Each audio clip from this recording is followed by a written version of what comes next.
ऐसा है कि इस जीवन काल में जीते हुए हमें काफी सारे सवाल सताते हैं और फिर उन्हीं सवालों को लिए जब हम किसी भगवान के पास जाते हैं तो भक्ति से संबंधित जो सवाल होते हैं वो अलग ही सताते हैं। उनमें से एक सवाल है जो कई बार आता है कि भगवान शिव को जन्म कैसे हुआ।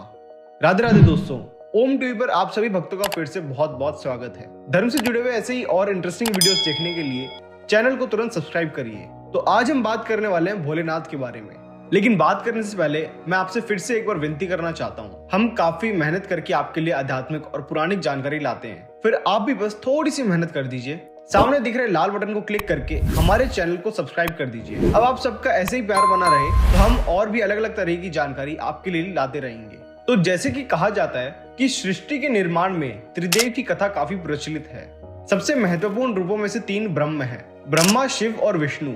ये तीन देवता ब्रह्मांड के प्रमुख पहलू हैं।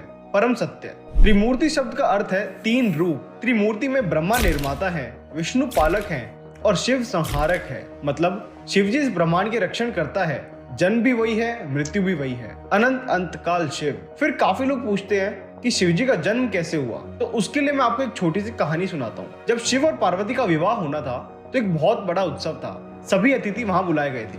सभी देवता और दिव्य प्राणी, सभी असुर, दानव, विकृत, जीव सभी आए। ये हम जैसों का विवाह तो था नहीं कि एक आए और दूसरा रूठ जाए। जिनका विवाह था वो पशुपति के नाम से जाने जाते थे, पशुओं के स्वामी।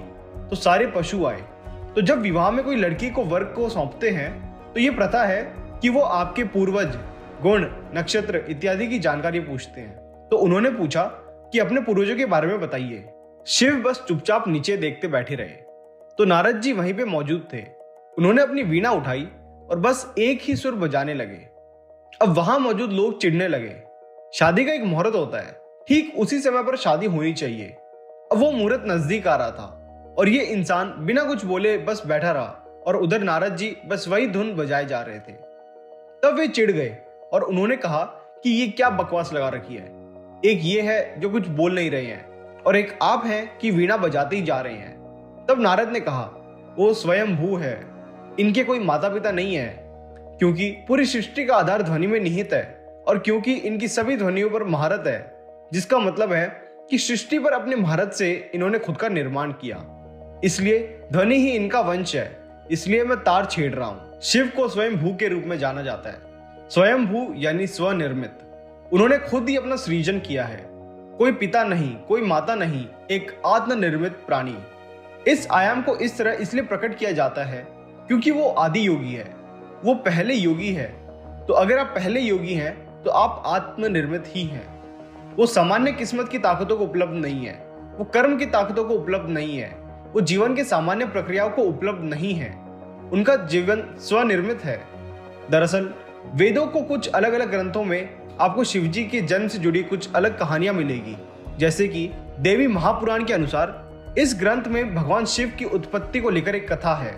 एक बार देवर्षि नारद ने अपने पिता ब्रह्मा जी से पूछा कि इस संसार का सृजन किसने किया है। आपका भगवान विष्णु तथा भगवान शिव का जन्म कैसे हुआ है, आपके माता और पिता कौन है। नारद जी की जिज्ञासा को शांत करने के लिए ब्रह्मा जी ने तब त्रिदेवों के साथ जन्म की कथा सुनाई।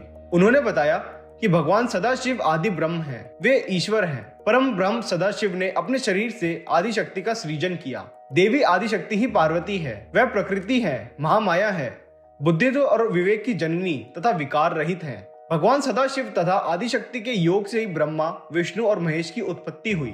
प्रकृति रूपी आदिशक्ति दुर्गा यही माता है और परम ब्रह्म सदाशिव पिता है। दोस्तों, इसीलिए तो कहा जाता है कि ना आदि ना अंत है उसका। ऐसे हैं हमारे शिव। इसी से जुड़ी एक और कहानी है, वो कुछ इस प्रकार है। एक बार ब्रह्मा जी तथा विष्णु भगवान में इस बात को लेकर झगड़ा होने लगा कि वे एक दूसरे के पिता हैं।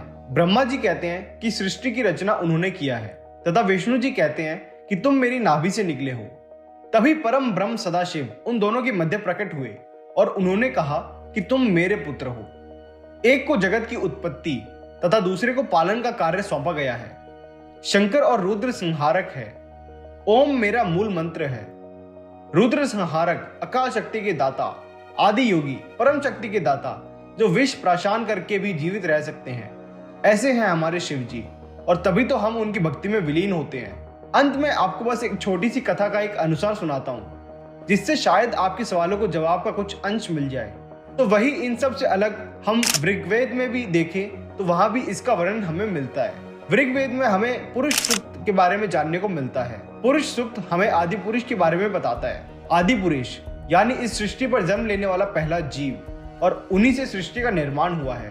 तो मतलब अंत में हम वहीं आकर ठहरते हैं कि भगवान शिव स्वयंभू थे जो आत्मनिर्मित है।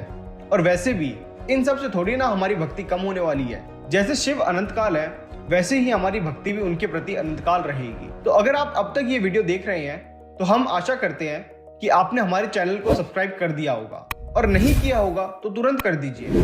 भोलेनाथ आप पर अपनी कृपा बनाए रखे। हर हर महादेव।